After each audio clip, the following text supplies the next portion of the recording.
নমস্কাৰ বন্ধুসকল, মই মোৰ ইউটিউব চেনেললৈ আপোনালোকক পুনৰবাৰ স্বাগতম জনাইছোঁ। আজি মই আপোনালোকক দেখুৱাম পকা কলেৰে কেনেধৰণে খাদ্য প্ৰস্তুত কৰিব পাৰি। এই কলখিনি দেখিছেনে? গাখীৰ দিবলৈ অহা মানুহজনে কাশী কল লৈ আহিছিল। মই কল খাবলৈ যদিও ভাল নাপাওঁ, মানুহজনৰ আগ্ৰহতে কল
কলৰ মালপোৱাৰ বাবে মই এয়া কল এইখিনি লৈ লৈছোঁ। তাৰপিছত মই এইটো পেকেটৰ নাৰিকলৰ গুড়ি, ইয়াৰ পৰা 2 চামুচ নাৰিকলৰ গুড়ি দিম।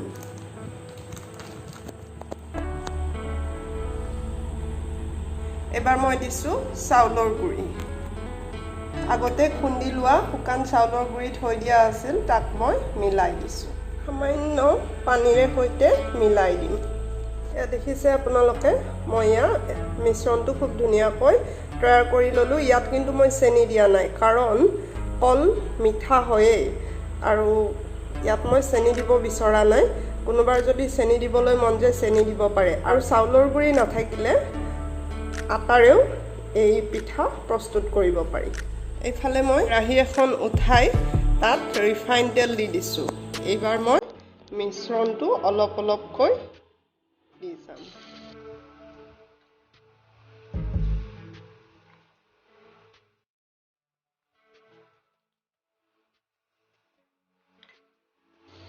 এয়া কেৰাহীত মোৰ 5টা পিঠা উঠাই দিছোঁ আৰু এইকেইটা মই এতিয়া লুটিয়াই দিম।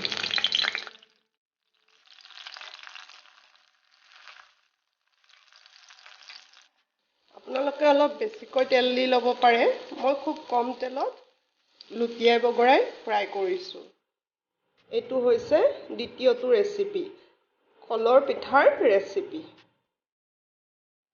এতিয়া ৰঙা চাহৰে সৈতে পৰিৱেশন কৰিম। মই আপোনালোকক কলৰ পুৰি আৰু কলপিঠাৰ 2টা ৰেচিপি দেখুৱালোঁ। মোৰ ৰেচিপি চাই যদি আপোনালোকে ভাল পালে তেতিয়াহ'লে কমেণ্ট বক্সত লিখিব।